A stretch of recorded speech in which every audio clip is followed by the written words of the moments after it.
What's up, Luke? Good to have you on the pod. Yeah, it's great to be here face to face. We've been talking about this for a while, and we always assumed it would be virtual. The fact that we can do it face to face is so cool. I know, man. Thanks for coming to the neighborhood. We're out here in Reno, which is Denver, Colorado, in the U.S. of A.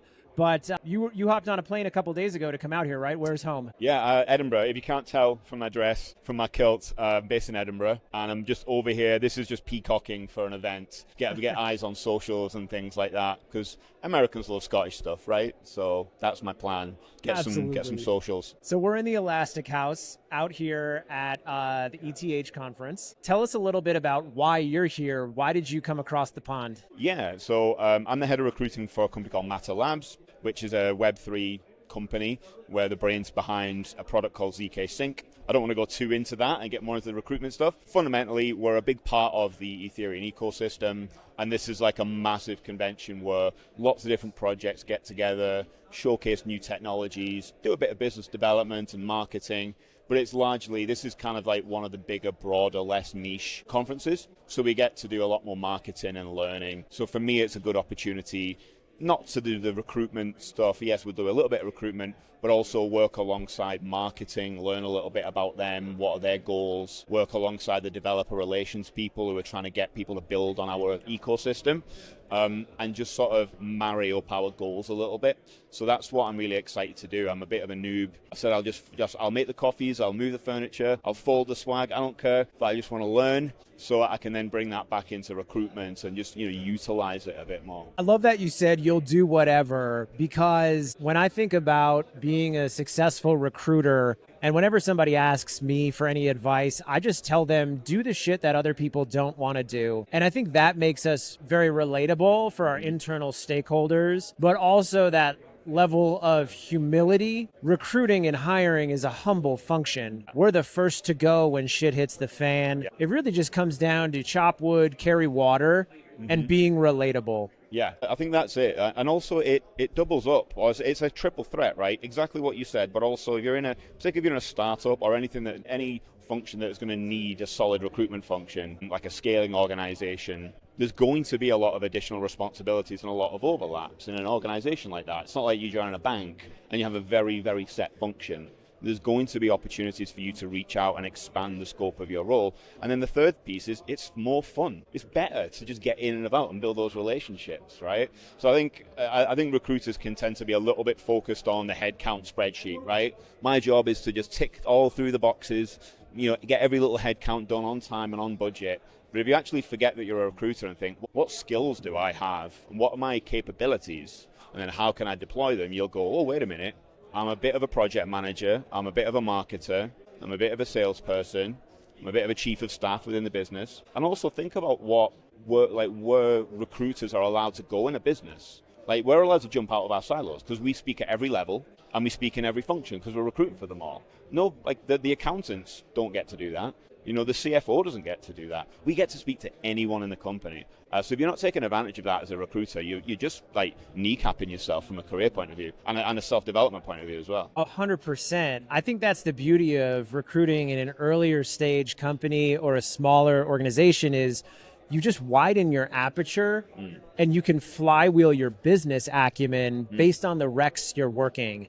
If you're working at a big tech company and you're a recruiter with maybe 2 or 3 years of experience, you may just be rinsing and repeating and be really good at operating a process. That's why I've gravitated more towards early stage companies and having fun and learning on the fly. Like, I have an unremarkable background. The first engineering rec I worked was a DevOps role, and I couldn't spell CI/CD prior to working with that hiring manager. And the hiring manager was a founder from a company that the private equity firm had acquired. So it was like, dude, I'm thrown into the deep end. I got to learn this on the fly. Yeah. But being able to map that ability to manage stakeholders and learn quickly, I think differentiates recruiters today. And where we're headed is that generalist knowledge, that business acumen. That's, I think, what the talent partner of the future is going to possess from a skill set. I think you're right. I think that it necessarily is going to be at that end point. I think right now, even recruitment strategy and leadership, we've not been a strategic function for very long, right? It's only when hyperscale used to mean 20% year-on-year growth revenue, and now it's like 3x, 4x. So all of a sudden recruitment's in the spotlight of, oh, well, actually we're on the hook. Like if recruitment isn't right, we don't hit our investment milestones, our business collapses. It's like, oh, we're like a critical function now. So this has only been a thing for like 10, 15 years. But we're not mature compared to other business functions that have been strategic, like finance, right? Yes. And project management office. They've got their own methodologies that's time tested. And if I'm speaking to a project manager that I've never met in my life, they know what agile is. I know what agile is. We know the definitions of those words. It's in a book, right? Whereas there's none of that in recruitment. So we have the opportunity to borrow stuff, which I'm a big fan of, like borrowing from other business functions. So you're a recruiter, you want to know how to, go into more of a management function or do more leadership. Learn project management. Like there's a book, like go buy the Agile Handbook for like $30 and learn it. You want to learn more about improve your process? Well, learn Lean and the theory of constraints and Six Sigma. Again, you can get a book on Amazon for like $14. It sells teaches you that. And you can do amazing things with it. And communication, marketing for like funnels and candidate attraction. You don't have to start from zero. And it's just, if you're a curious recruiter, if you've got that as a base in your DNA, sky's the limit in a growing business as a recruiter. Bro, you're talking about books. This is all in ChatGPT now. Gen Z is not going on Amazon to buy a book about Six Sigma. They're doing a 30-second query in ChatGPT. It's funny, actually, you mentioned that. I think about the generational changes and being a millennial. We're no longer the new kids on the block. Like, we've been around for a minute. I got into recruiting in my late 20s after following my passions after the Great Recession and entering the job market then. I think now is a fascinating time just from a social perspective to be entering the workforce. The costs of education are super high, exponentially higher than when I went to school, and I'm fortunate enough to have a degree in English as a first language. But when I think about talent that's emerging, there's a lot of curiosity around being in recruiting and connecting with people. When I think about recruiting today, it's all about storytelling. And if you can tell a good story, if you can get curious about the clients, the products, and the people that are all coming together in that Venn diagram of recruitment, you'll be successful. But I share all that because historically in the last few years, recruiting has seen this high watermark on both opportunities and compensation. And there was that time, I think it was like Q2 2021, where there were more recruiter postings on LinkedIn than software engineers. Now we've recalibrated a little bit. What advice do you have for an early career recruiter in 2025 or somebody that's entering the workforce that wants to pursue this career path? I mean, first of all, I think it's more of a legitimate career path than it has ever been. You're right, there was a high watermark around 2021 when just growth was going crazy. And I think VC companies are going to be investing more wisely in the future, and therefore tech companies are going to be, in particular, are going to be trying to grow more wisely, but they still need to build and they still need to grow. They're still building products and services. So recruitment is always going to be there, and it's still going to be a strategic function. My advice to people getting in is kind of the same, which is be really, really curious. Don't be inhibited by the scope of your role. Always say yes to things and get in and reach out to everyone. A recruiter is one of the few people in a company that can speak at every single level and at every function. So they can go anywhere and be anywhere in a company. That's a massive advantage if you're curious and you want to learn. But on a cynical point of view, greed is still a thing. Let's say we're at the bottom of a cycle right now where growth is wise and they want marginal gains. There's going to come a point where money's a bit cheaper, interest rates are down again, and the VC money, the VC advice is like grow, grow, grow. Don't worry about revenue anymore. You grow, grow, grow. That's going to happen again. So what I would say is that if you've got a savings fund in the UK, you have like an ISA, which is like a tax-free savings account. I don't know if they have a product like that in the US. Fill it up. Go to your app and rename it like layoff money and don't touch it. Yeah. Sounds a bit cynical, but you always have to work on the assumption that recruitment is like high risk, high reward. Yeah. And if you're not cognizant of that during the high times, and you're going to be in a lot of pain during the low times. And also build your brand. So especially if you're like Gen Z coming in, you've got like a native understanding of social media, I would say always be building your personal brand. Just write down everything that you're doing. Build in the open, talk. Don't let the fact that recruiters from other companies is like that should not be an inhibition. Go out and speak, build in the open, speak to people like yourself, ask questions. It's a fantastic career path if you get that right. When I think about what you just shared, it reminds me of some advice I got from a mentor once that was, things are never as good or as bad as they seem. I think that's really important for us as recruiters to remain pragmatic. Yeah. And when we think about the roles we inject ourselves into at these companies, everybody thinks they want to work in a startup. It's very popular. It's a sexy job to share with your friends at a happy hour. Working in a startup, particularly like pre-Series B, early stage, is not glamorous. It is that high risk, high reward. We see this right now, particularly in the media we consume around the sentiment with layoffs. And one of my hottest takes is I actually think it's on every employee to understand what type of risk they are signing up for when they join a company. And that risk you outlined for a recruiter is something that I would extend to every role in the business. If you can't afford a layoff, do not join an early stage venture-backed startup. That is the whole idea of the company itself and why people are investing in smart talent to build something and see if it takes off. The reality is a vast majority of early stage companies don't make it past a Series A. So if you're an early stage employee, that's awesome. You can learn a ton. You can have that impact. You can pattern match.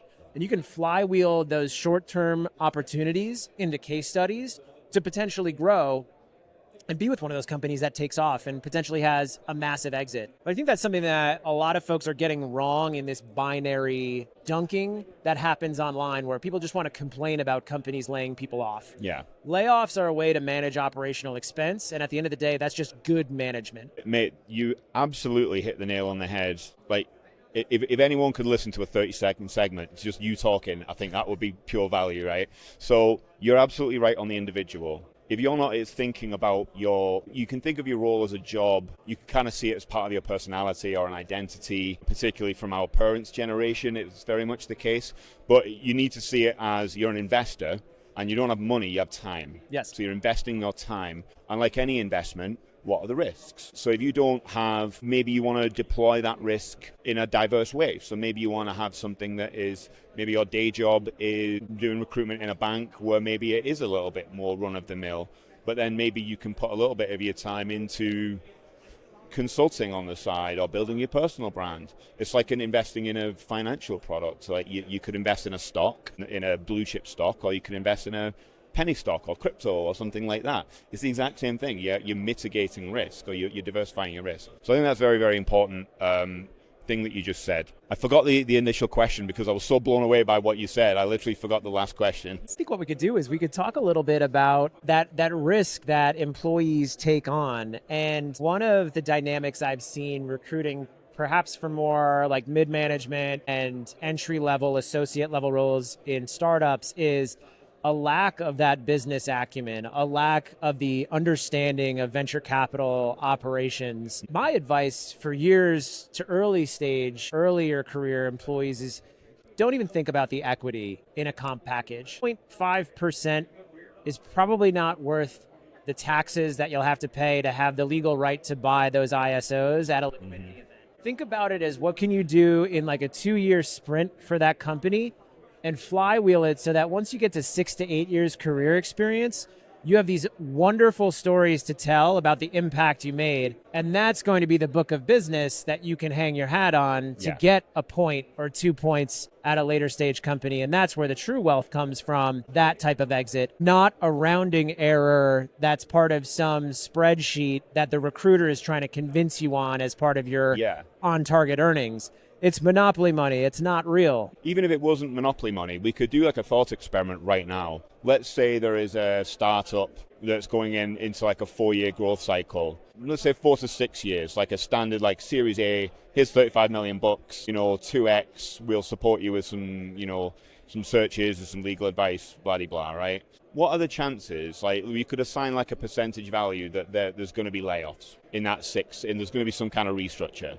I would say relatively high. All right, well, what is the percentage that in those layoffs is going to be the majority of the recruitment team? Also pretty high. So you could give me $1 million of equity. You're not going to spend it if you get laid off between now and the exit event. Yeah. So I'm actually writing an article specifically on this. Nice. It's a bit of a saucy take, but it is like, is it worth it for recruiters? And I think what you said is right in that building your skill set, but also the language that you use, being able to communicate what you do in terms of how you help the business achieve its like investment milestones. Now, when I was a jobbing day-to-day recruiter, I wouldn't have even been able to deploy that language, never mind do it. Yeah. Right? So you're absolutely right. What can you learn in 2 years? And you're networking. I know people in Andreessen Horowitz. They know me. If everything blew up here, I can speak to those people and they can signpost me to other investors. Yes. And they know my MO and I know their MO. And I know it gives you that sort of ability to that access to a kind of like a hyperlane network of other invested organizations. And if you know the VCs like modus operandi, you can then go to any other one of those startups, not just say, I can solve your problems, but I can solve it in a way that your money people like. We spoke a bit earlier, I just want to go back on that around the layoff piece and it being good management. Correct. But poor workforce planning is part and parcel of a lot of startups. I have done, in 4 years of consulting before I joined Matter Labs, I've done 3 workforce planning pieces. The salary is the biggest cost center, and when you're looking to reduce costs, it's one of the first places you have to look, unfortunately. But if you look back through your workforce planning and it's just criminally undergoverned, and it's just been Stephen marketing needs 3 more marketers. Well, did you think, do you need more marketers or do you need a tool that will help enable the marketers you have? I worked with an organization that wanted to hire at the same time head of product and then 3 product designers all at the same time. Well, of course, as a recruiter, you know that the designers are going to get hired first because it's the low cost per hire. And then by the time that they'd actually found their head of product, 2 of the product designers had left because they were just twiddling their thumbs. They had nothing to do. There was no one to give them direction. Sure. So simple, free advice that they already had access to in terms of recruiters was on service for that company, and they don't use it. So I think one of the big things as recruiters we have to do to help recruitment leaders to enable good management is actually see that workforce planning is the most upstream root cause of a lot of TA problems down the line. So if you can say, and I did this with a fintech company in Berlin. They had 135. They had a headcount plan of 135. I knew the CTO through the VC networks. We knew each other's MO, so I could ask him saucy questions, basically. And I said, who's governing this? How did you decide 135 and not 125? So that's $1 million burn rate. You know the difference. So how have you decided that? And it's we're a startup. I trust my domain heads to make decisions themselves. Totally fine in a startup. But when you start to aggregate these things into a broader process-driven business, not good. So I said, can I speak to each of these domain heads and just ask them a few questions? I said, yeah. So I had 8 conversations with domain heads, tech, finance, security, so on. And I asked them 2 questions. Number 1, can this role be promoted into internally in the next business year? That's number 1. And number 2, if I was the CEO right now, could you show me how this person is going to meet the business goals that you've committed to that person? And after those 8 calls, 2 weeks, maybe 16 hours worth of work for me in terms of prep. The headcount plan went from 135 to 95. We reduced the burn rate of the business by 2.3 million euros per year. Biggest saving I've ever made as a recruitment leader, and it wasn't to do with the recruitment. It was just asking challenging questions. And if you were the head of software and someone went to you and said, what's the cloud spend? And you went, I don't know, it's maybe $8 million, maybe $12 million, you'd be fired. That is a governed expense. Absolutely. But we don't govern headcount. So I agree, good management, it is good management, and it is unfortunate but necessary. But we've got this opportunity to jump in that no man's land and start governing it better, make ourselves more strategic. Sorry, I'll get off my high horse. I'll get off my soapbox. Pony up. We are in the mobile stewed with my dude, Luke, and he is spitting hot fire because these are the types of conversations that I love to have with other recruiters and folks that are embedded in the work, committed to that partnership, can go toe-to-toe with somebody that's 2 or 3 rungs higher than that on the org chart. And it's really important when we run, say, those intro meetings, intakes, kickoffs, whatever you want to call it. I ask a ton of questions. I send a ton of async questions. And I think to add on to the 2 that you mentioned, it'd be what happens if we hire this person and what happens if we don't? And I see this both on the Eng side and go to market. I don't know about you, but I don't know an engineer who ships code hands on keyboard 40 hours a week. I think when it comes to the developer experience, developer relations, retention strategies, it's a lot about keeping them comfortable. Yeah. How do we go to an engineer that's making 500, 600K and say, I need you to spend 6 more hours hands on keyboard shipping code. You do that to 4 engineers and you're saving the company $500,000 by that 1 extra headcount that's in that spreadsheet. And the same goes for sales. I think a lot of energy goes into training and onboarding new reps and getting them to ramp quickly. I don't think there's anything wrong with going to a sales department and saying, hey, everybody, you're crushing it. I know that we exceeded 100% quota. Would you be up for a 6 to 12 week sprint where we get heads down and we throw a 2x or 3x multiplier on that accelerator and you guys make another 30 or 40K? Or do you want me as your sales leader to open headcount, we go through the process, and then this new hire that comes in is going to absorb 2 hours of your time for training, socialization, and onboarding. It's up to you. Like, do you want to get heads down and work 12 hours a day and make a ton of money? Or do you want another teammate and spend less time on calls externally selling and more time enabling a new hire? Sounds like you'd be a good sales manager. You should probably do that with amazing OTE. I heard they make pretty good money. Yeah, well, I would say you're right in that sense that what I see is a major assumption being made at the very root cause, which is this problem has a human-shaped solution. Like, oh, I need a job. Now, that's like the minimum viable thing is like the person. Well, I think I'm a big fan of like enablement roles in a business. So if one person who's paid $120,000 can put a 15% efficiency gain on 6 people who are getting paid $500,000, then you've created a person that's adding that value for like less than 2/3 less salary, right?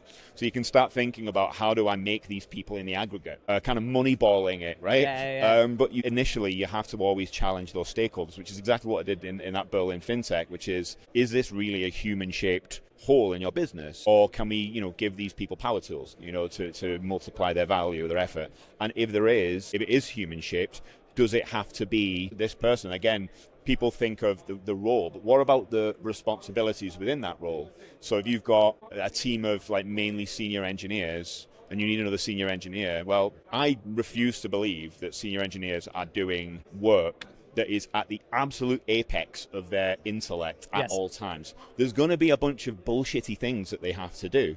And there will be someone who you can pay 2-3 levels below them who would love to do that bullshitty stuff. It will be incredibly good for them. It's not bullshit to them. It's really good learning experience. And again, you've created an engineer in the aggregate. So being able to push back on those stakeholders, what happens normally is this is all agreed beforehand with like the CEO and leadership and finance, and then it gets to TA. And then all of those downstream problems tumble onto our shoulders. So that's why we need to be in that no man's land of sort of headcount between finance, leadership, and TA, and say, right, well, let's govern this a little bit. It doesn't cost us anything to talk about it. If you want to make a workflow, I've got a free one, and you can have it. And it's just like a little flow chart that says, how do we validate every request? Right? So how do you do that? In Matter Labs, I created like a little Slack webhook, and I've called it Timothy Chalamet. So now every time an approval comes in, Timothy Chalamet messages you going, hey, we've got a job live, get going. I love it's just for fun. But the point is that once you've got that kind of governance in place, well, that's repeatable. You can then make it really, really efficient. But compare that to what most businesses do, which is, we need Steve's replacement. He must have gravitas. Need him yesterday. How are we going to work with that? And who gets the blame if it goes wrong? It's us. So we're always in this like negative sum game where at the very best, we get their impossible thing right. And at the very worst, we don't. And we're behind our growth targets and all these other things. So we've got a great opportunity to actually push back and say, no, we do it this way. It'll save you money. Here's an alternative. This will cost us money. Here's the risk. Here's my concern. And again, it puts us in that strategic position. That takes courage and confidence and cognitive skills to say to a head of engineering to call that meeting with the CFO or push back. Because oftentimes recruiters, especially in a market like this where they might just get excited because they've got a new rec to work or a new job to fill and they'll take it happily. But being strategic about how do we make the business more efficient? What is the ethical, sustainable way forward for hiring? I think about that even in my own talent acquisition strategy. I would love to hire a sourcer, hire a junior recruiter, give them a rec load, bring them on W-2 full-time. To me, I don't think that's the ethical, sustainable way forward because that absorbs time from myself as a talent operator who's working recs, who's doing strategic work, who's working the other side of the fence on the HR and people operations side. I think as we think about recruiters in the market now, there's a lot of different ways that we can augment our teams, and that can be fractional recruiters, it can be contingency recruiters, it could be some sort of vendor partner. The landscape of how we recruit is evolved. How are you thinking about building a talent team today, and what do you think the role of these augmented 1099 or vendor relationships can be to flywheel the hiring motion? Yeah, I think I worked for 5 years in a embedded organization called Seed. It's kind of more like a management consultancy with a people domain specialism. So we embedded the people, but we also did the advisory piece. And my role was to manage the recruiters, but also do the advisory piece. So you could just plug in a recruitment function, to get going. It's very cool. So I've seen all sides of it. I've been on the internal side, I've been on the embedded side, and so on. There's a chap called Ben Rutter. If you don't know him, you should totally have him on the podcast. It's great. He's the CEO of a company called Bond Global, and he's done a lot of work on this. You can go on the website and see kind of how he's charting out building core, highly capable teams, and then how and when to supplement, which I think is a very wise way to think about it. And that's kind of the route that I follow, which is I want to create a small tech and process enabled team that's really highly capable, can work 360, don't have to, but can if they need to, or can go 180, if they need sourcing specialism, so on. And then we augment with some kind of fractional talent. Now, my idea is you get ahead of that. So figure out what your peak headcount's going to be, and you literally plot it on a graph. And then think about what's your capacity plan for the core team, factoring in project work and all of those other things. If you can time budget, your team's week, it makes it a lot easier to capacity plan. And then just plot it on a graph and say, right, if we had to 2x this, what would that look like for their capacity? You can model it out. You can write it on a piece of paper before you make any commitments, right? So do that. And then figure out, you want them to be in the middle of that little bell curve, that little peak and trough. You want them to be in the middle. And then anything above that, you can get ahead of that and say, right, let's go speak to talent partners ahead of time. So we don't need you now, but we want to teach you all about our company. These are our SLAs. This is how we would work together, and just take advantage of this market that's kind of shattered into lots of different models. Yeah. I think that's brilliant. I think it's going to be there's brilliant recruiters out there. So that's what you do. Also, that has a knock-on effect to how you need to manage recruiters, which is, if there's recruiters that I want to be a senior recruiter, and then I want to be a recruitment manager, and then I want to be a head of TA. I'm like, well, not in this business, you can't. That's insane. Yeah. You would have to poison me, have me hit me with a car, and dead man's boots it up. So what you can't reasonably offer your team that anymore. Yeah. It would be illegitimate, or there would be no integrity to that statement. But what you can say is, and this is, PwC are very good at this, and management consultancies, you don't want to work for PwC, we're PwC. But if you work for us for 4 years, you are going to learn everything you need to learn to be the CFO of a small business in 4 years. And that's why they work for PwC. And then they go off, and then they go off and they export PwC's ways of working. And, they turn into more business partners. That's what we need to be doing, which is, look, I can't say you're going to be the head of TA in 4 years, but what I can say is I'm going to involve you in the projects, I'm going to involve you in the data, the hands-on, the ops, the working, the retrospectives with leadership, the workforce planning. I need to enable you to do all of this because I can't scale. And then in 4 years, when you do leave us eventually, you'll be a very happy leaver, and you'll go off and be the head of TA for some cool startup, and you'll export our ways of working. So we have to make sure that the knock-on effect to these restructures isn't us just lying to our teams, essentially, and telling them, yeah, there's a ladder, there's a cursus honorum in this business. There's not, but there's tons to learn, yeah. And then you can enable that. Recruiting is like a career life hack arbitrage. I love your turn of phrase, man. That's perfect. For real, man. I mean, if you are a recruiter and you're smart and you're scrappy and you're curious, I don't think there's another area in the business outside perhaps analytics or strategy and data team that gives you as wide exposure to all areas of the business at the pace and velocity needed to flywheel your career. Some of the best recruiters I know have that ability to understand the business, and that's why some of them have gone out on their own and they've hung their shingle as a fractional recruiter, fractional strategy, talent consultancy, because they know enough about the business to be dangerous. And I think that's where we're seeing recruiters leapfrog perhaps their HR BP counterparts on the other side of the business. When we think about talent sitting in HR, that chief human resource officer historically has come from the HR side of the house. I actually think we're going to see more emerging CHROs coming from the talent track. And yes, that's my way of giving you a compliment, because I think in 5 to 10 years, you're going to be like top dog in that type of role. Oh, that sounds awful, mate. I disagree with that. That job sounds like hell on earth. I would never, couldn't pay me enough to do that role. Okay, fair enough. I think you're right in the sense that because talent has become a more strategic function within HR, I see it more as becoming more separate rather than becoming more important within the same bucket. Oh, nice. I think there's very different sensibilities. I work with a HRBP in Matha Labs who is amazing. Literally one of the most amazing human beings I've ever had the pleasure to work with. So much value.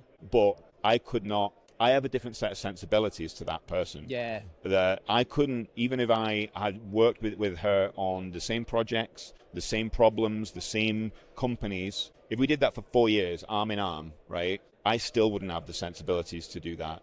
So I think that the CHRO role should still be someone in HR. Okay. Because of this as well, importantly is, if you look at a risk register of things in a business, we can think about growth and so on. There's obviously risks there.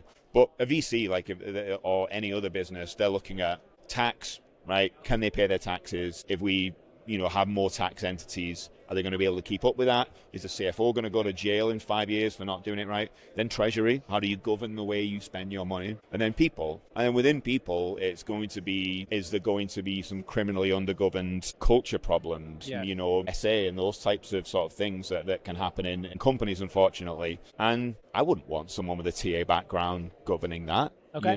So I see it more as a kind of a separate. I see it more separating rather than subsuming HR. I would never want someone with a TA background governing the HR best practices of a business. I mean, if you gave me that role, the first thing I would do is hire someone to do that for me. To that point where they wouldn't even be a peer, or they would be a peer at best.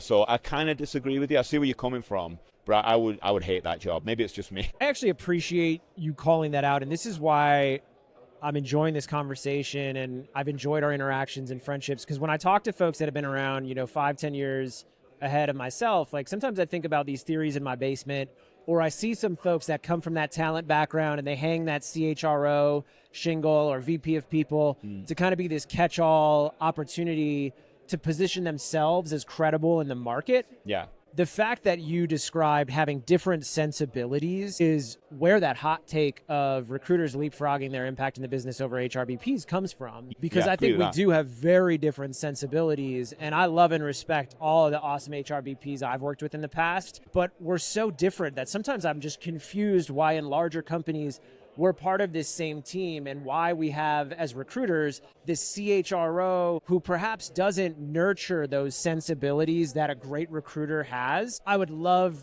to actually see what you described, the split off. I would love to see an A/B test at maybe like a big tech company where they've got a recruiting team for, say, like L3, L4 engineers working in ops, and then one working in HR. Control as many of the variables as you can and see who has a better output, just for kicks, because I think TA should be in its own little department or dotted line to HR, and not necessarily as closely tied to how it historically has been. Where I see it go wrong is often that the case where probably Workday makes most of their sales is VP of people who's a catch-all. They're in HR, as they rightly should be, not much knowledge, domain expertise in TA, and they're responsible for fundamentally making strategic decisions about TA.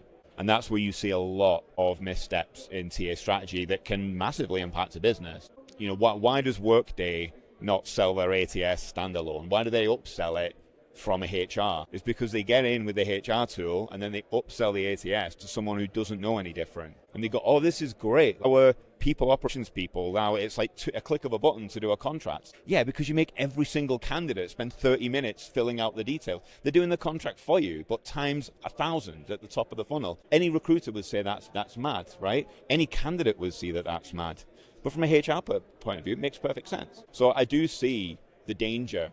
Right, of having someone in that catch-all role who isn't au fait with talent acquisition, which is where I see, ideally I would like to see strong CPO, strategy-minded, barely does anything but advise and listen and document stuff. And then a head of HR, head of TA as a peer group, working really, really closely. If you want to throw in like a chief of staff type person who can work across, like a project manager type, that's where you're going to get, I think, the most value from every group and like mitigate the most risks. But yeah, I've seen some pretty terrifying decisions made about TA with like practically no domain expertise. I don't want to get too much into it and name any names, but Samesies, realsies. Samesies. Just so the audience knows, the Rebel TA podcast is not sponsored by Workday, but it would be a lot cooler if it was. Since you talk about top of funnel and like you bring up this idea of the ATS, let's talk about talent attraction and sourcing. Hot right now, everybody's talking about like managing inbound work in recs with 1,000 applicants a week. That is a real problem and a cost that the business has to manage. It is very expensive to process 1,000 applications per rec per week. That's a lot of man hours. So obviously automation has to come into the picture. Is that something that you're even thinking about right now? I'm certainly not. Like I'm an outbound guy working for a small company. I've always worked with small companies where I'm heavily reliant on outbound. What's going down with your day job? Master Labs is a very hyper niche technical lab of super geniuses, right? So yeah, we're not Amazon. We don't have like many high volume roles, but it is on my radar to a degree. It's not as high priority. One thing that I've realized, I wrote a kind of a saucy take on this on LinkedIn last week, whatever you saw, where like LinkedIn gives you like easy apply for free and then sells you the AI solution to the problem that it caused. Yes. Like a drug dealer, like giving you the drugs for free, first. It's got that kind of feel to it. So I think there's a market for keeping this problem going. There's 100 solution providers loving the fact that recruiters basically aren't managing volume very well. But all that's happened really is that a change in technology has moved the bottleneck from one part of the process to another part of the process. So if you don't have a good understanding of process, then that's the root cause problem there. How many have you ever like done an application or A/B tested an application and the response is, due to the volume of applications, we won't get back to you unless there's a blah, blah, blah. I hate those because they're in control of the volume. You can always switch off your ads. You can always set WIP limits. You can always budget your time with your recruiters to say, right, if you're spending 6 hours a day doing application review, that has an opportunity cost on your outreach, your sourcing, all of the other things you need to do to be a good recruiter. Again, this is basic lean. If you were a car manufacturer and you had this massive bottleneck, you would say, right, well, we don't want to make any more of these until we've got through the bottleneck. Because anything you do behind that bottleneck doesn't lead to more cars or cups or, in our case, hires, right? So I think the first thing we have to do is look at the root cause, put the onus of responsibility on ourselves and go, right, okay, we could buy a tool that automatically parses with AI and gets back to people. But my responsibility is to actually at least know where my capacities are and my volume is. And have I throttled volume to a point where, and does my team know, have I set WIP limits for my team based on metrics and KPIs?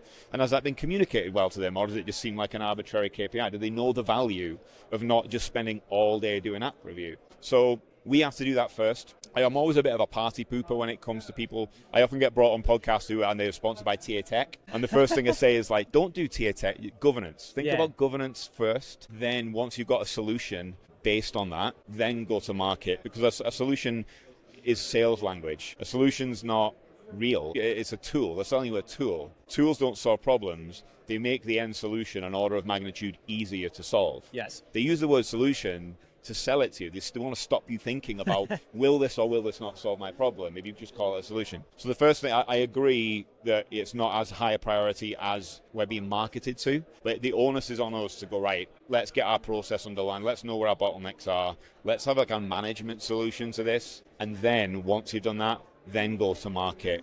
And there's tons of, there's going to be 100 solutions to that. I love that you describe it in that way, because that to me is strategic as a recruiter. It's not about having the best tech stack to automate things. It's about how we think about optimizing for the end goal. And the end goal is a handshake yes with the best person to solve the problem for the business. Yeah. And when I think about just the governance of the recruiting funnel, a simple stopgap is how we traditionally think about sourcing. And I think a lot of folks They get the headcount approval. Somebody tells them they're going to work a rec. The hiring manager gets them a job description. They raise the rec. They do the intake meeting. They need to actually start raising that sourcing and talent mapping plan before the rec goes live. Because right now in this market, some of the solutions the vendors are providing are application windows and application deadlines. And it seems like, to me, it's harder to get a pair of Jordans these days. The application process, if you look online, is starting to look like how you get a pair of Jordans, because it's like, the job will go live at this time. You'll have X amount of days to apply. It closes at this time. If I'm a recruiter and I got a 7-day window because I do have a talent brand that's going to attract 1,000 applicants a week, I actually need to do my talent mapping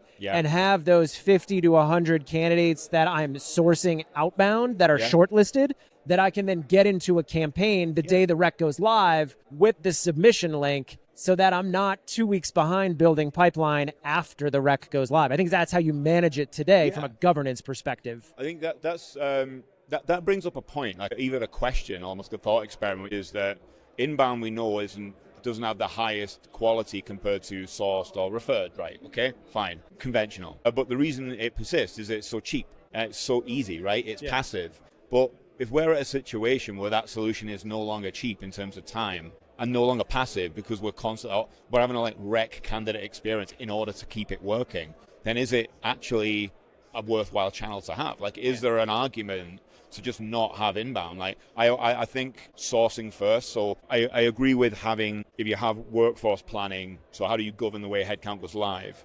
The next swim lane in that little flow chart is, right, from having that headcount to it going live, what do we do? And you have to have a really, really well-governed kickoff, whatever you want to call it, that also involves preparation phases. You want to tech enable it as much as possible, so you're not just like hammering down documentation from a hiring manager. That you need to train the hiring managers so they know that this is serious. How many times has it been, you booked an hour, and then they came in 10 minutes late and got, I've got a hard stop in 20 minutes. Okay, well, we'll reschedule it. But it's not going live until we have the information we need. Yeah. You can't make that case if you don't have the data at your back to say, if we do it this way, then this is costing you an hour, but if we do it the other way, you're going to save 30 minutes here, but it's going to cost you like 12 hours of interviews for candidates who aren't right. So you have to be able to sort of explain this. You should be able to kind of pre-plan and pre-print out as much as possible. But back to the inbound piece, you can source ahead of time, right? As part of that pre-plan, you say, well, give us an SLA of a week to source a cohort of candidates, and then we'll assess whether we need inbound.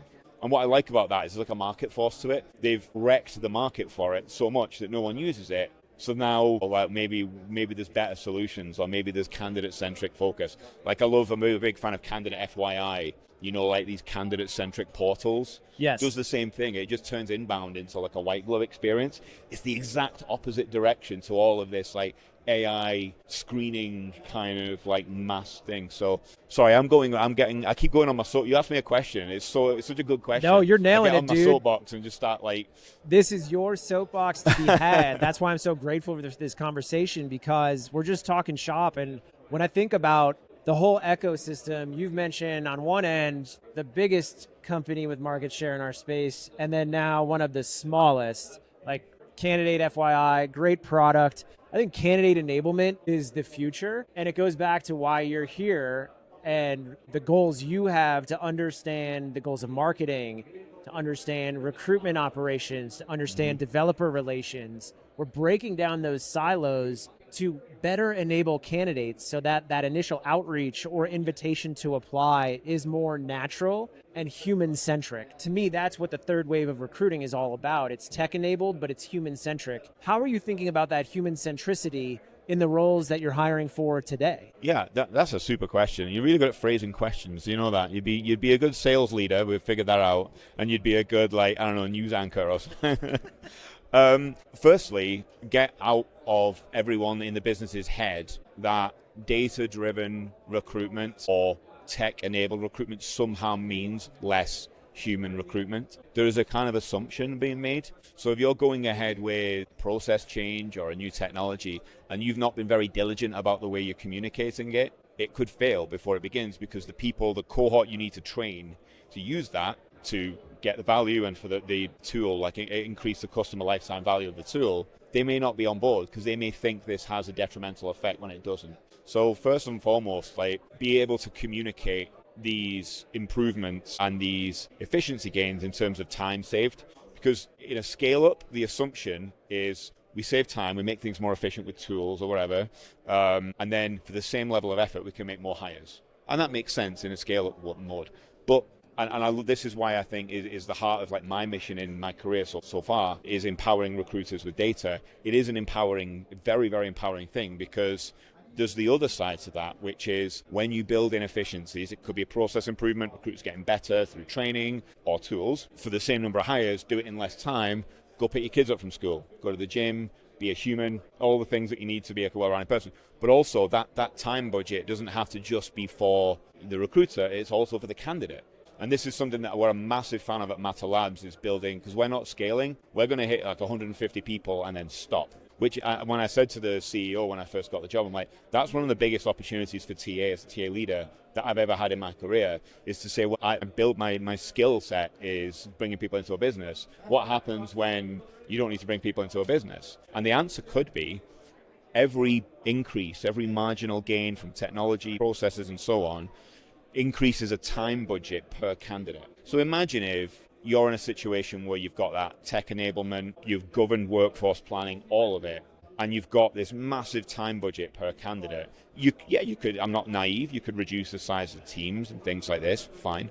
But what you can also do is recruit with the same degree of white glove diligence to an intern that you would the next CTO. How good would that intern be? Everyone in that process, what are they going to say about your company on Glassdoor? It's going to be marvelous, right? Yes. It's really, so that's a potential use case for like that human centricity, is understanding that these ones and zeros that we're dealing with, these little marginal 4% gains, can be used as a budget to massively increase the experience of everyone, the candidates and the recruiters. But you have to be the champion for it inside the business. Otherwise, they're just going to go, cool, we don't need you anymore. Layoffs, bye, you don't get your equity anymore, right? So it's important that you're the champion for like increasing that time budget and then giving it to the candidates in the form of candidate FYI. Going back to that point, sales, I've been doing that for years. Like, customer portals have been a thing for years. And we're looking at candidate FY and going, wow, this is brilliant. Well, yeah, but we stole it from something else. We're borrowing it from sales, as we should. So hopefully I didn't go in too big of a circle. No. It's an interesting question. I'm on that circle. When I think about borrowing things from other areas of the business, B2B technology is usually like 3 to 5 years behind consumer tech. HR tech is usually 5 to 7 years behind B2B tech. It's great that we have these smart recruiters, smart product folks building in a space that can shorten the gap from HR tech to B2B tech. And now with ChatGPT and all of the open source LLMs, we're seeing this amalgamation of technology innovation that is just like a Jackson Pollock spray and pray. Everybody's trying to figure out at the same time across consumer, B2B, and HR recruiting tech. Yeah. To me, that's super exciting, Yeah. but it requires that level of diligence and discernment that you describe from recruiters. How are you sandboxing AI, LLMs, Web3 today? What do you think that means for you as a talent leader in the company you're serving? Yeah, I mean, in the current company, we're lucky that we have like 80% of the company are like math Olympiad winners, like super geniuses, right? So when it comes to AI, I can just ask them and they'll probably be right? I don't have to worry about that side of things. But in general, as a talent leader, firstly, what's the name of that chap who he writes out the ecosystem map for all of TA and HR? He's on LinkedIn. I can't remember his name. He's a great guy. He keeps it up to date as well. Glenn Lindy. Glenn, that's it. Yeah, super. Got a good story about that, by the way.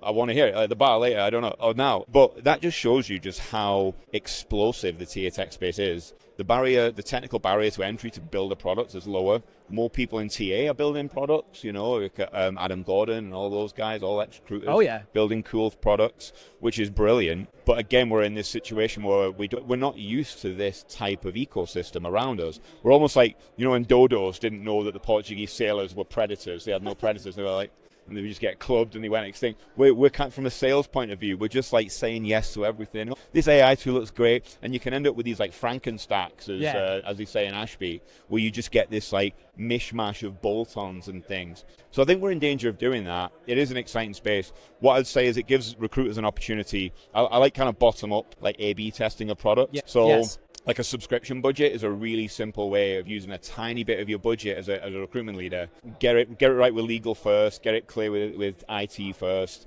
write a Notion page to govern it, of course. But if you give your recruiters like $50, $70 a month subscription budget for anything they want to help them do their job well, and then let them teach you what sticks around. So you just like outsource that piece, but there's an opportunity for mock-ups as well. So you can use tools like N8N and Make and these aggregators that create AI agents, and you can visualize workflows. It's there for you, right? It's like a GUI to like a user interface. Sure. But of course, if you were using like a whiteboarding tool and you wanted to like flowchart out a process, you would do that manually. So why not just use the AI tool, figure out the workflows, create a mock-up for, right now we're looking at like an AI-enabled way to do a kickoff call where we record the call, we do the notes, we have our job spec, a little bit like a little chunk of what like poetry is doing with Adam Gordon's. We feed that into an AI agent that understands like the goal, and it will spit out the key responsibilities, the success criteria. Well, what else can you get from that? Example, competency-based questions. Right, well, what else can you get? A review guidelines and RAG status off the back of those questions. Yeah. Now, you could do that manually, and it'll take you like 2 days. Or you could do the first version with AI and then spend like an hour updating it and get it, finalizing it and getting it just right. Go back to your hiring manager after a day and saying, thanks for the call. This is there's a question bank for you. Here's the review guidelines. I took these specific bits and put them into these specific interviews. Here's the instructions. It goes out automatically on Slack the day before to all of your stakeholders. You can do that automatically with a tool that has a subscription cost of like $16 a month. It's crazy. $16 a month to do all of that. You just have to know it. You just have to understand the value of it. My view is, I'm kind of gassing away for years now. My view is make sure that it's something that is relevant, bottom up, and then have your team sort of like let them off the leash a little bit and let them sort of triage what is good and what is useful and what's not. You could have a great idea and no one likes it. It just doesn't work. And it will be like a little marketplace that self-selects, because you can see who's getting a good use case. And it's good learning for the team. They can do a lunch and learn for what they've done. The team can adopt it. So you've got continuous improvement. And again, $16 a month for all of that and a little bit of time. And the ATS market is growing at such a fast clip. We're seeing more vendors enter the ecosystem, and there's just more diversification, which is a good thing. Mm-hmm. When it comes to any B2B SaaS, I think a lot of it is just like a lifestyle brand, but recruiters particularly are susceptible to the brand and their loyalty for products. Like if somebody comes to me and they're like, oh, I love, ATS, whatever. I'm like, well, why? Or like, do you know why you love it? Do you know why you hate it? And I think that's the biggest piece when it comes to testing new tools. Do you know, and if you're a vendor, do you know why your customers don't like your product? And do you have that practitioner understanding? One thing that we're seeing from the vendor landscape is they're doubling down on this talk track of all-in-one, all-in-one, all-in-one. I actually push back. I don't think a great recruiter, and I'd be hard-pressed to say if you agree or disagree, I don't think a great recruiter wants all-in-one. I think any great recruiter is going to diversify their stack and A/B test any tool against another tool in the market for one reason and one reason alone. If shit goes down, you've got a wreck to fill. And I know we've all been there when we might have had all of our eggs in one basket where we're up a creek. You've set aside 10 p.m. to midnight to source candidates. You go on, you can't log into the platform you're using, and you got to figure something out. Yeah. I don't think recruiters that are actually doing the work want true all-in-one. I think that's an interesting observation. I would say that I agree. Well, so first of all, I've done in the 4 years that I was consulting, I did like 6 ATS implementations in 4 years. A lot. I did Team Taylor, I've done Ashby, and a bunch of others. Shout out to the friends. Really, really good guys. You're right in the sense that I do a lot of consulting as well as the recruitment piece. I do a lot of consulting with tier to help advise them on like the product, its state, and talking their podcasts and all that fun stuff. And you're right, I'm seeing more and more ATSs specializing. Pinpoint are looking to create an ATS that's for diverse businesses that has maybe a bunch of software developers over here and then a bunch of hourly forklift truck drivers over there, like HelloFresh. They've got software and they ship products, like real products. So it's an ATS that can say, we can do both. We can do both types. Things like ScreenLoop is, focusing on like video transcription and so on. Atlas, AI in the DNA. There's like, you could, off the top of your head, you get loads, right? So I think it's easy for small bolt-on packages to bloat into ATSs. I've seen that a lot. Like ScreenLoop was a MetaView competitor. Sure. And then they added more features. And at some point they must have turned, Anton, the owner, must have turned around and gone, oh shit, we're an ATS. Like I'm now in a massive field of hundreds of ATSs. I could have had a bit of the MetaView market share if we'd have thought about that. So it is the Wild West right now. I agree that recruiters don't really, it's not that I don't think they don't want it. I think they don't care.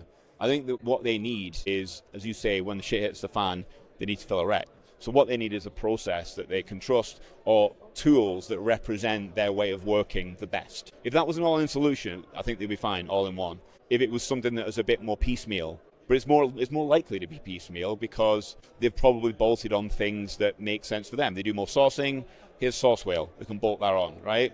They don't do much sourcing, we don't have to pay a lever for this outreach thing, it's like an extra $7,000 or whatever it is. So I think recruiters are going to be like wedded to their process because that is what gets them their results. I think that if I had money, like I do have money, but if I had loads of money, spending money, and I could just invest in tech TA, it wouldn't be in the Ashby. It would be in like the Timo Hanas and it would be in the bolt-ons. Sure. Because if I was a VC or I was Sage, I'll be looking at Timo Hana and I'd be like, you're mining for you.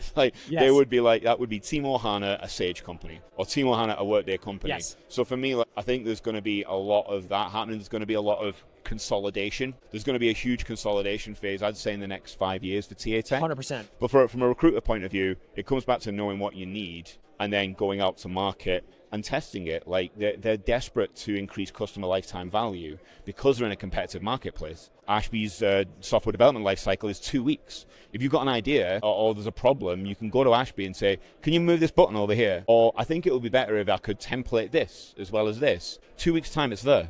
Because they're desperate to increase customer lifetime value. And I've said this to Benji at Ashby, is that if they want to make the most amount of money right now, it's actually building out not the features, but the services around it and customer success. Their customer success is amazing, don't get me wrong. But I have to go into businesses and write out the transition plan, the comms plan to the business, the training. And my view is, well, if I have to write that out every time, why don't you do it once and provide it as a service? And it could be a bolt-on service, or it could even be a partnership with like Growth by Design. Do it for you for an extra amount of money. But I think that's where we're going to see the most. That's where TA Tech's going to land, is businesses consolidating and focusing much more on extending customer lifetime value by increasing customer success rather than just this feature, this. Because otherwise, all of those 150 companies that Glenn is Glenn, right? The guy Glenn that, Lindy, that Glenn's doing. It's just they're all just going to turn into ATSs in 5 years. Exactly. So I think that's going to that's all roads lead to that consolidation, no matter what. Hopefully I answered that question, because I'm excited about the TA Tech space, but I went off on a total tangent there. No, I loved that. I'm with you. And I've been an early Ashby user and customer, and the early days were absolutely incredible. Yeah. And, Benji and Abik and the whole team over there, it's great to see a new player. And when I think about the third wave of hiring being AI-enabled, human-centered design, candidate-centric, and also user-centric. Yeah. Ashby's great with that customer success level of white glove service they provide and expert knowledge. And that's what I saw in the very early days of Ashby when they were still in beta, was they had a fantastic team that I could just connect with over LinkedIn, over Slack. I could text them and get answers immediately. That's actually where I'm seeing some of the roles for recruiters go, and looking ahead and around a corner. I think there are going to be a lot of opportunities from like a professional services standpoint for some of these rec ops personalities, some of these recruiters that maybe they're not working recs, but they're working to be an embedded additional revenue stream for a company that is looking to drive revenue when there is less market share. And the consolidation piece is massive. If you go to any expo hall, perhaps like the expo hall at HR Tech is the biggest one. It's actually a hall of mirrors. And I'm sure you get hit up by founders all the time that are like, yo, I'm building this AI sourcing tool. I want to pick your brain. Honestly, 3 a week. Yeah. On LinkedIn. Same. And my first question back is always like, especially if it's somebody that doesn't have a visible recruiting background, it's like, why you want to get into recruiting? Why now? If it's like a recruiter or somebody who's been in a talent role, like I'll often give them, a 15-minute invite, say what up, see what's going down. But it's funny because when you talk to those folks and you take those calls, the founder mindset can often be very much siloed. I think that's the beauty of a founder. They're obsessed with their idea. You talk to 5 people that are doing AI sourcing and it's straight up a mutual epiphany that they're having based on the OpenAI API call. And it's like, honestly, that's not the play. The play is more a little bit about what is that brand? How do you capture the hearts of recruiters and your buyer persona as much as the mind? And then how do you differentiate yourself, build something special, and exit? I couldn't tell you off the cuff the last HR tech company I knew that IPO'd. It's an acquisition play through and through. 1,000,000%. If you think that any organization that is being set up to parse text in a database or in an ATS and use like semantic AI to like look for or like to automate screens and things like that, if you think they're going to go the distance, you're dreaming. Like they are going to be a bolt-on, and there's nothing wrong with that. I think that's a good play, absolutely. But fundamentally, you are wrapping around something that anyone can buy for $20, like ChatGPT, and it's only going to get better, and it's only going to get more competitive. You're right. I did with a few specific companies, two companies in particular that are hitting that market, and both times you have to sort of know when to strategically say no to CEOs and to founders. They've got a great idea, they're in love with it, but it just won't play to recruiters. It doesn't solve their pain points. If it doesn't solve their pain points, then it won't work. I think there's a lot of AI companies pivoting to agency, enabling agencies, because they have, particularly the retail agencies, they can't move it or ATS. Like, how is like a retail agency going to change ATS? It's impossible. There's just so much data. But I think some of them are aware, not like the dinosaur ones, but some of them are aware.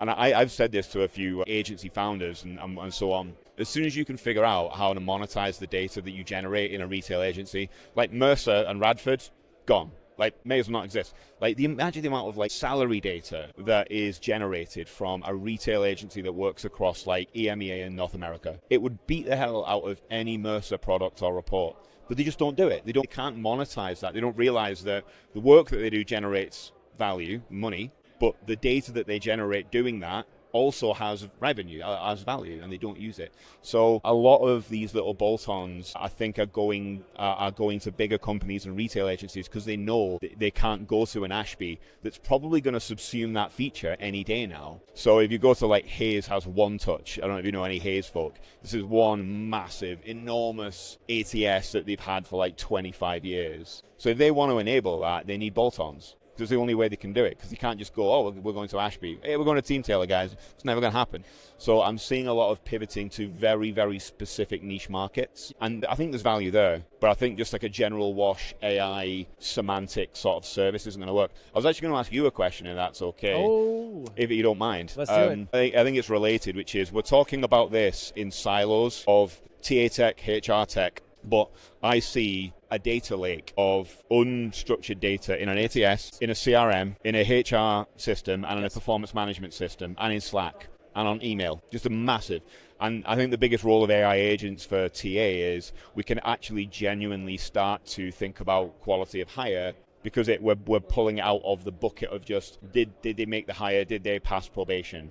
Like these really basic things. Whereas if we have an AI agent, we don't need to spend time and money structuring the data. What we can have is all the unstructured data in the ATS and the HR, and we have an AI agent working in the background who can access it all. And then we can ask them semantic questions of every, we should work, I'd say maybe 3 years. We're in a situation where any ATS, any tool, any HR system, you can go to their AI agent and say, of every candidate that we've hired in the past 2 years, how many of them got a promotion in the first 2 years? And of them, how many were interviewed by Steve? And what was Steve's result? What was the sentiment?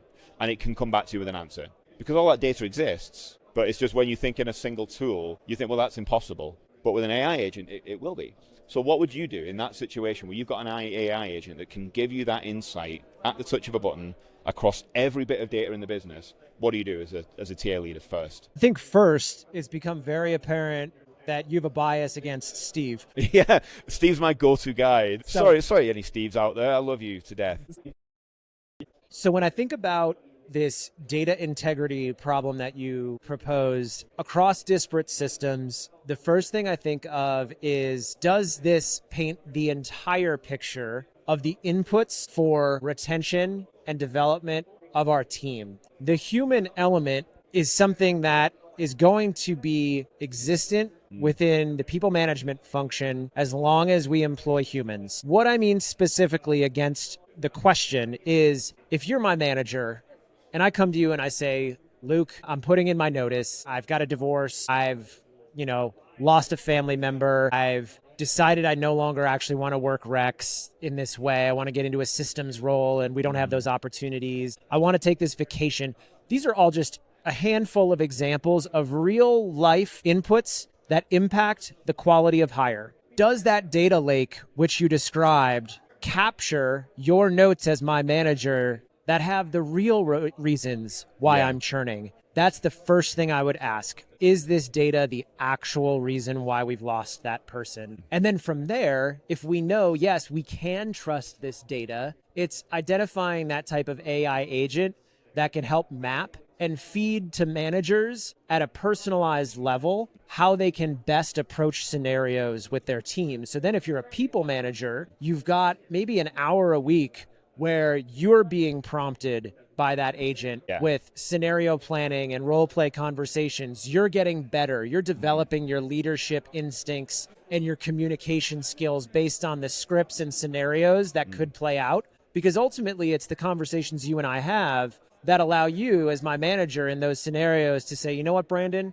I understand what's going down. Let's explore these options and let's try and do everything we can to keep you because you've done great work. So that's how I think about that problem, is how do we get the data and the LLMs to work for us? And then more specifically, against the context of technology and systems, do I think one of these existing players in the market that builds an ATS, an HRIS, a sourcing tool, a people management, performance management system is going to go all in on building this as a bolt-on feature? No. I think there is going to be an emerging player that builds this natively from the ground up. Yeah. I don't think it's a bolt-on feature that any one of these private equity or venture-backed companies is going to say, you know what, that's actually what we really need to pivot to. Yeah.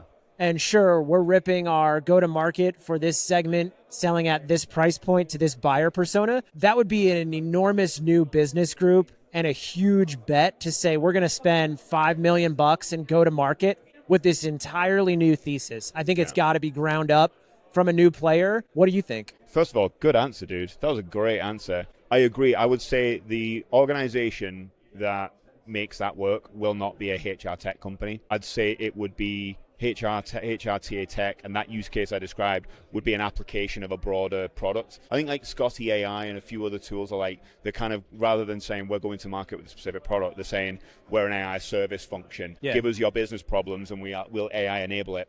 I think it will come from something like that. And what tends to happen with those like service functions is they go, well, we kind of like get to test what's selling as a service, and then we productize it. Yes. So I think something like that's going to happen, where they're going to go to a business and say, give us your problems in sales. We'll AI enable it by drawing in all this unstructured data from like every touch point you've had with every customer, from lead all the way through to offboarding.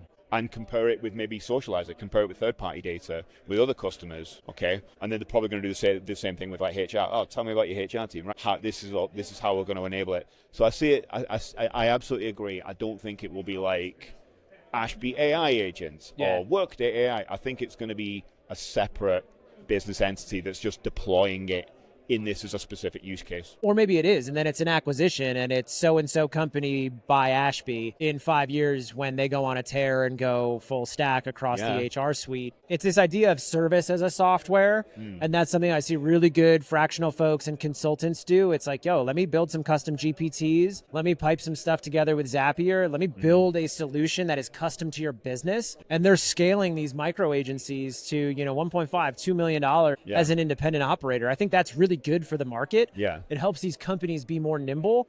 And that goes back to what I said about building augmented teams and workforces with these powerhouse individuals that are just really smart, that have first principles thinking and can go out and build what's in the market and help a business grow. And I'm excited for the future of HR tech. Let's go down the candidate stream. So we talked a little bit about acquisition. We talked a little bit about the systems. What are you working on right now for roles at Matter Labs, and what is zkSync? Yeah, sure. So Matter Labs are the brains, is a technical lab behind a product called zkSync. I don't want to get super duper technical because I'll probably absolutely maul it anyway. I don't know how au fait you are with crypto or with Web3. Total noob. Okay. Actually, not total. I've worked with a few crypto funds on some placements, so that was my download. I'm at like 0.5 knowledge. Okay. Essentially, what we're all about is generating a new type of internet that is trustless and permissionless. So the best way to think about it is not, let's use a use case outside of Web3. You want to buy a house, right? You don't just go up to the guy, knock on the door and say, here's a wheelbarrow full with like $500,000. Get out. There's a $500,000. I live here now. Like, you can't do that, right? Because it's ripe for abuse. It would be insane to begin with. So what do? You need the two of us. If I wanted to buy your house and I had $500,000 and you had a $500,000 house, we have to go to third parties who are trusted professionals who know how to convey houses. In the UK, you would call a solicitor or an attorney, and you'd have a conveyancing fee, and that would be like 10 grand. Right? And then you have a bank who's going to like loan the money, right? And they're going to be a custodian of that exchange. So I want to buy something from you. You want me to buy it, and we're both having to pay like upwards of 20 grand to third parties just to validate that exchange. What zkSync does in the broader Web3 space is it uses blockchain technology to allow us to validate that exchange without those third parties, which unlocks more money into the economy, right? Because I get to save my 10 grand, you save your 10 grand, and then that exchange is pennies. What we're building is so if you know much about Ethereum, it's like a level 1 sort of blockchain. We're a roll-up, so we help Ethereum scale, so we can do more transactions on it. But more than that, we're building a sort of a family, a family of projects and companies that can work on our chain, and they can do that trustless piece from start to finish. So there's no compromise between privacy and having like that kind of secure, trustless exchange of value. A lot of custodial banks are really interested in it because about $4 trillion is locked up right now in the global Western world economy, just validating. Like, if you want to buy a t-shirt on Amazon, it's not just a matter of that money goes to the buyer and then the t-shirt goes to you. Some bank has to validate that, and to do that, they have to lock up a certain amount of money. Or if I want to swap dollars for pounds, same thing happens. If we replace those custodial banks with those custodial banks, a means of doing that cryptographically, then $4 trillion gets dumped into the economy. So that's the big end use case for a lot of custodian banks. We've just signed a deal with Deutsche Bank. This is public knowledge, and they're part of a kind of a foundation, a signatory of foundations that are trying to bring that broad use case to market. So we kind of hit both. We work with like large financial institutions, but the end goal is, for me, I've got 2 daughters, and I don't want the internet to be the hellscape that it is now when they grow up. I want, when they exchange value, that could be money, but it could be images, videos, and think of all the disgusting thing that's going on the internet right now. Being able to exchange that in a way that doesn't require the trust of another party, like Mark Zuckerberg, is an internet that I want to build. So that's why I'm on the mission with Matter Labs and zkSync. Is I feel like there's a moral mission to it and a philosophical element, not just the cool technical use case. So that's what zkSync does. It's like the base of an ecosystem and a family of organizations that can work in that same way and sort of exchange value across themselves. So what types of engineers are you hiring for at zkSync? We work like the protocol engineers, so these are people who really understand the blockchain space. They understand how the mechanisms work in a deep degree. They also tend to work a lot with Rust, which is very events-based. programming language, and then there are a few languages that's specific to the blockchain space, like Solidity and Viper and a few others. So usually it's people who are coming. There are occasionally people who are coming out of Web 2, so big banks and those types of things, Monzo types. But what they need to do is that they've also have worked, or maybe on GitHub, or they've done like their own projects in Web 3 to allow them to transition. But a lot of people are coming straight out of PhDs, postgraduates. It's still an emerging technology, and one of the most interesting things about the emerging technology is that there's no lag period. I worked in kind of cloud when it was in emerging tech, like big data and ML, and there'd be like a 4-year lag period before like the guys with the PhDs are like deploying what they learned in the private sector. Here, the people who are doing the PhDs have set up their own companies. They've got their own token generation events, and they're already doing that stuff. So there's no gap between like what's brand new in the technology and what's being deployed in the private sector. So we do a lot of work around building communities in the ZK space, working with blockchain clubs and labs. That's cool. Some universities, some Web 2, and we work with other organizations that bring Web 3 training to Web 2 programmers and developers. So that's kind of where we get to protocol engineers. There's a different need for certain different types of security as well. So security-focused engineers is very important. DevSecOps, very important. And then pure cryptographers, like genuine like code breakers, which I think is brilliant, being able to work with like crypto guys. And then beyond that, just what you would expect, like good, solid software developers who can work in an agile way, who are consistent. They can drive their own learning. But that's largely what it is. And then marketing. So we've got quite a lot of marketing roles open just now, and that's it really. Does that answer your question? When I'm recruiting for early stage companies, it's all about candidate market fit and finding like those X folks who can just come into a business and help it grow fast. One of the fun recruiting plays is like Web2, Google's Project Foobar, where if you were an engineer and you Googled something that was specific about software programming, you could get an invite to apply for a certain role. A lot of people that have been around recruiting know this kind of lore and this program. How are you finding these folks that have that deep engineering knowledge where you're like, yes, that's what I need, especially in crypto and Web3 where there's a lot of anonymity? Yeah, look, I'll stay away from the obvious stuff, like the network referral piece is very important, like market mapping and all of that stuff. That's nothing fun to learn there. But what we were saying about the Project Foobar is interesting. We discussed this earlier, and I think it's probably a good thing to discuss now. When you're approaching a market, you're building the ecosystem that you're growing into in Web3. So what's interesting is that the talent acquisition, they're going at the ZK community, and they're going with a specific mission of jobs, right? Marketing are going to the ZK community with a specific goal of getting people onto our chain, and then developer relations are doing the same thing to get people, like developers, building on the chain and using it, right? But we're all doing this in silos, and we're just giving like yes, no binary answers to these candidates. Whereas if we break down those silos, we learn about marketing and DevRel. DevRel learns about TA. When we go to events like this and when we go online to different communities, we can triage. So yes, someone might not be the right protocol engineer for us, but we definitely want them to explore zkSync as a project, as a hobby. Or maybe there was a partnership piece that didn't really work out, but they've got our exact tech stack and there's those fantastic candidates there. So it multiplies 2x, 3x is the value of each role. So I think that's one of the main things, and what we're doing now is trying to bring ZK into our talent. We're trying to bring talent on chain, so using our technical assessments to validate skills, but also showcase the technology. Because if you know what a funnel is going to be like, right? Let's say for every one protocol engineer we hire, we create 6 builders. Because they played around with the tech in the tech assessment, they maybe weren't right for us, but they're going to go and play with it, right? They're going to go and get it, and they're going to go. So immediately we're adding value to DevRel just by doing our jobs. So we want to be able to do that and bring it as far up the funnel as possible, to the point where we've got really cool, rock solid kind of cryptographic challenges that is on our chain, and we can send it to those blockchain labs, and we can send it to MIT and these other kind of universities. There's some good universities in the UK, in Edinburgh actually, where I'm based, and in London. And it's just a fantastic way of validating skills, but it's fun, it's gamified, it's on chain, it's marketing brilliant, it's brilliant for marketing, it's brilliant for DevRel, and it's brilliant for TA, and it's free. It's free money, Brendan. So it's just one of those things that you just have to kind of keep an eye on. That's what we're doing just now. How does that tie into what you've published around the employer brand in the past? Oh yeah, cool. We were saying this before. Employer branding is something that's always...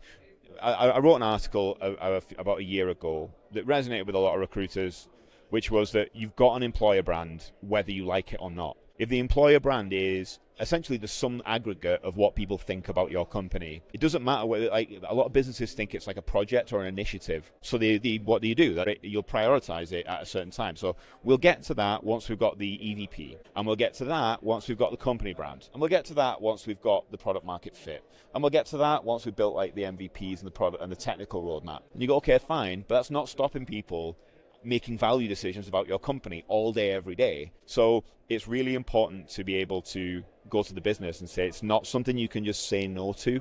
It's happening. It's like just being able to say, well, stop time. Like, you can't stop time. It's just, it's happening whether you like it or not. So it's really important to, once the business sees that, they're more amenable to like guerrilla bottom-up kind of marketing employer branding strategies that isn't going to be governed by, you know, the marketing team or the leadership team. I once worked with an organization, I'll not say names, but we had to get sign-off from marketing and do like an epic project so we could create like a PDF like info pack for candidates after a screen. Standard stuff, right? And when they talk about employer brand, they're thinking about colors. What's the brand kit? And we're like, I don't care. You could have any color of the rainbow. I genuinely don't. Just tell us what the colors are. We'll make it those colors. I don't care. But what I want to know is that do prospective employers, do candidates feel a certain way about our business? And do we have a way of aggregating that information or pulling it in? Do we have a good sense of what our company's like on the market, and does that influence leadership decisions? Sure, you've worked with a leader that's like, well, if they love the company enough, they'll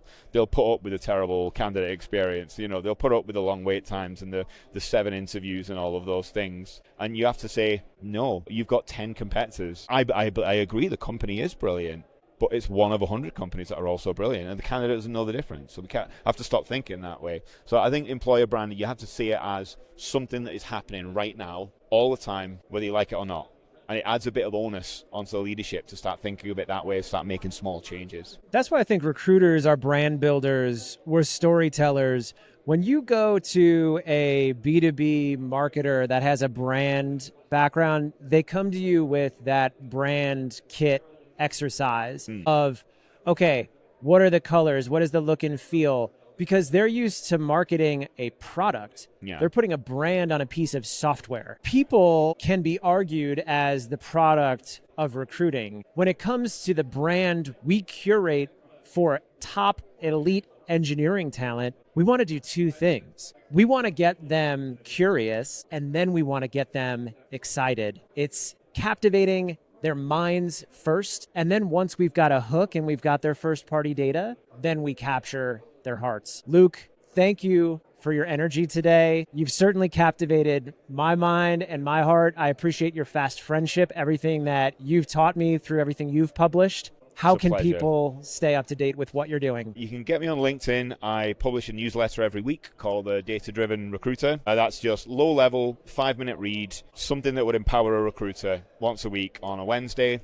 But best just hit me up on LinkedIn, and I just like chatting. I'll chat to anyone on LinkedIn. Just if anyone wants to chat with me, just hit me up there. Right on. Hey, man, I would love to get over there for RecFest UK. Shout out to Jamie Leonard and the whole crew. Yeah. Would love to get to London. Would love to get over to Scotland, spend some time in Europe. I know there's some cool TA folks out in the Netherlands. So yeah. Oh, let's do it. Let's do like a lads tour. Like I'll do Nashville, you do RecFest UK. We'll do some content. It'll be great. I'm so game. Absolute pleasure, mate. Thanks, Luke.